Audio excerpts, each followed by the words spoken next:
You need to be bored. Because if you never let yourself be bored, your life will feel emptier, and you'll be more prone to depression. It couldn't be clearer. Now, let's talk about the upside of boredom. When you're not mentally occupied, your brain flips into something called the default mode network. Sounds complicated, but it's really just a set of brain structures that switch on when you've got nothing else to think about. Picture this: you forget your phone and you're just sitting at a red light. That's when the default mode network kicks in. Most of us hate that feeling. My colleague, psychologist Dan Gilbert at Harvard, ran an experiment where people had to sit in an empty room for 15 minutes with nothing to do. The only option? A button that delivered a painful electric shock. And guess what? Most people shock themselves rather than just sit there bored. Why? Because boredom pushes our minds toward thoughts we'd rather avoid, like the big, uncomfortable questions about meaning and purpose. What does my life actually mean? Am I living the way I should? As unpleasant as that feels, it's also essential.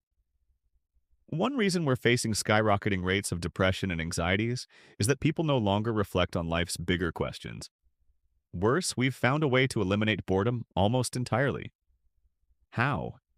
Simple. The phone in your pocket. We pull it out even when waiting 15 seconds for a light to change. Anything to avoid that uncomfortable silence. But every time we do this, we shut down the very mental process that helps us search for meaning. That's a dangerous cycle, one that leaves us hollow, anxious, and lost. So here's the truth: you need to be bored. Tomorrow, try going to the gym without your phone. No music, no podcast, just your thoughts. You'll be surprised at the ideas that pop up. Or take your next commute in silence, not even the radio. Train yourself to sit with boredom for 15 minutes or more.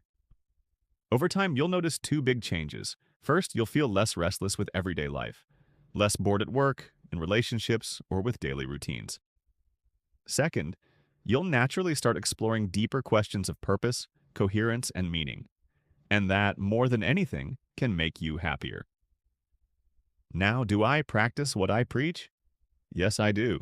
I have the same brain chemistry as anyone else, so I need safeguards. Here's what works for me.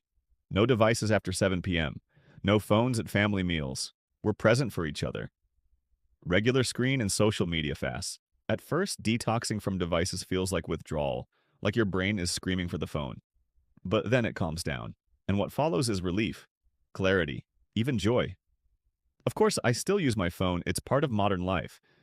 But these practices remind me my world doesn't have to revolve around it.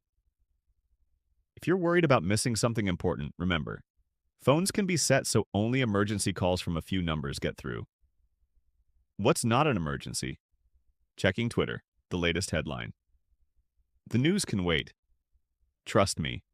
Your grandparents lived full lives without knowing what was happening in Washington, D.C. every single second. So here's my message to you and to my own kids. Put down your phones, let yourself be bored, because only then will you find more meaning in your life. And who knows, you might just get happier too.